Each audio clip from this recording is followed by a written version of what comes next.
அனைவருக்கும் வணக்கம். Welcome to தாயார் குக்கிங் சேனல். இன்னைக்கு நம்ம பார்க்க போகிற ரெசிபி பார்த்தீங்கன்னா நல்ல அருமையான டேஸ்ட்டில் பொடி இட்லி. இந்த பொடி இட்லி ஸ்கூலுக்கு லஞ்ச் பாக்ஸுக்கும் நீங்கள் கட்டி கொடுக்கலாம். பிள்ளைங்க விரும்பி சாப்பிடுவாங்க. வாங்க இதை எப்படி செய்யலான்னு பார்க்கலாம். பொடி அரைக்கிறதுக்கு தேவையான பொருள்லாம் நம்ம வறுத்துக்கலாம். அடுப்பத்தை வச்சு கடாயை வச்சுக்கோங்க. கடாய் சூடானவுடனே ஒரு ஸ்பூன் எண்ணெய் ஊற்றிக்குங்க. 125 ml பிடிக்கிற மெஷரிங் கப்பில் 1 கப் அளவு உளுந்து எடுத்துருக்கேன். இந்த வெயிட்ல பாத்தீங்கன்னா 100 கிராம். இதை அப்படியே கடாயில சேர்த்துக்குங்க. உளுந்து அளந்த கப்புல 1/2 கப் அளவு கடலைப்பருப்பு, அதையும் உளுந்து கூட சேர்த்துக்குங்க. அடுப்பை மிதமான தீயில வச்சு பருப்பை நல்லா வறுத்துக்கலாம். பருப்பு நல்லா செவந்து பொன்னிறமா வரணும். இப்ப பாருங்க, உளுந்தும் கடலைப்பருப்பும் நல்லா வறுபட்டு செவந்து வந்திருக்கு. இது கூடவே 1/4 கப்பு வெள்ளை எள்ளு சேர்த்துக்குங்க. மிளகு 1 டீஸ்பூன், ஜீரகம் 1 டீஸ்பூன். இதையும் பருப்போட சேர்த்து கலந்து விடுங்க. இது சீக்கிரமா வறுபட்டு வந்துடும். இது எல்லாமே நம்ம வறுக்கிற வரைக்கும் அடுப்பு மிதமான தீயில தான் இருக்கணும். தீயை ஜாஸ்தியா வச்சீங்கன்னா பருப்பு எல்லாமே கருக ஆரம்பிச்சிடும். இப்ப பாருங்க, எல்லாமே நல்லா வறுபட்டு வந்துருச்சு. இதை எடுத்து ஒரு பிளேட்ல ஆற வச்சிடலாம்.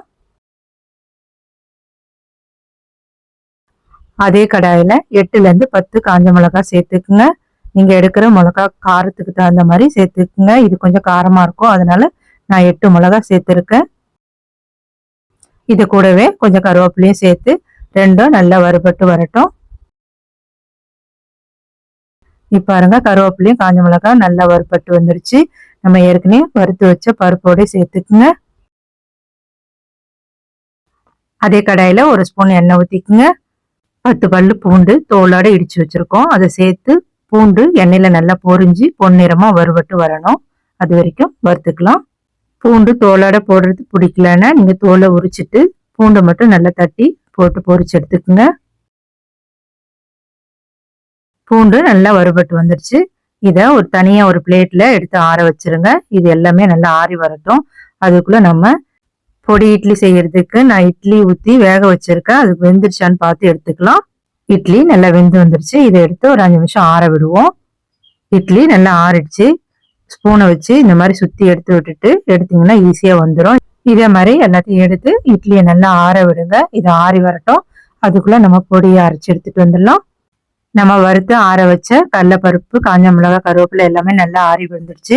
இப்ப இதை அரைக்கிறதுக்கு மிக்சி ஜார் எடுத்து அதுல எல்லாத்தையுமே சேர்த்துக்குங்க.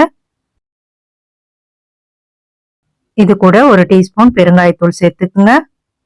இந்த பொடிக்கு தேவையான உப்பு சேர்த்துக்கலாம். 1 டீஸ்பூன் நான் கல் உப்பு சேர்த்துக்கிறேன். இப்ப இதை கொரகொரப்பா அரைச்சி எடுத்துட்டு வந்துருங்க. அரைச்சி எடுத்துட்டு வந்து பொடி கூட நம்ம வறுத்து வச்ச பூண்டு சேர்த்து இதையும் நல்லா அரைச்சி எடுத்துட்டு வந்துருங்க. பாருங்க, நான் அரைச்சி எடுத்துட்டு வந்துட்டேன்.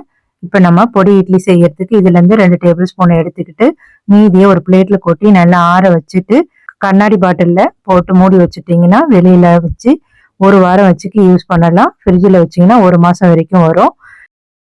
பொடி இட்லி செய்யறதுக்கு அடுப்பத்தை வச்சு கடாய் வச்சுக்குங்க. கடாய் சூடான உடனே நல்லெண்ணெய் 1 டேபிள் ஸ்பூன் சேர்த்துக்குங்க. எண்ணெய் சூடாகி வரட்டும். எண்ணெய் சூடான உடனே 1/2 டீஸ்பூன் கடுகு சேர்த்துக்குங்க. கடுகு நல்லா பொரிஞ்சு வந்த உடனே 1/2 டீஸ்பூன் உளுத்தம்பருப்பு சேர்த்துக்குங்க. கொஞ்சம் கருவேப்பிலையும் சேர்த்துக்குங்க. எல்லாமே நல்லா பொரிஞ்சு வந்த உடனே அடுப்பை ஆஃப் பண்ணிட்டு இப்ப நம்ம வேக வச்சு ஆற வச்ச இட்லியே சேர்த்துக்கலாம். இட்லி சேர்த்துட்டு அரைச்சி வச்ச பொடியில இருந்து 2 டேபிள் ஸ்பூன் சேர்த்துக்குங்க. சேர்த்துட்டு இட்லி பொடி எல்லாமே நல்லா ஒண்ணு சேர கலந்து விடுங்க.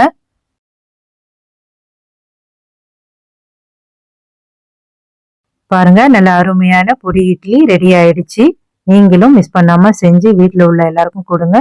எல்லாருமே விரும்பி சாப்பிடுவாங்க.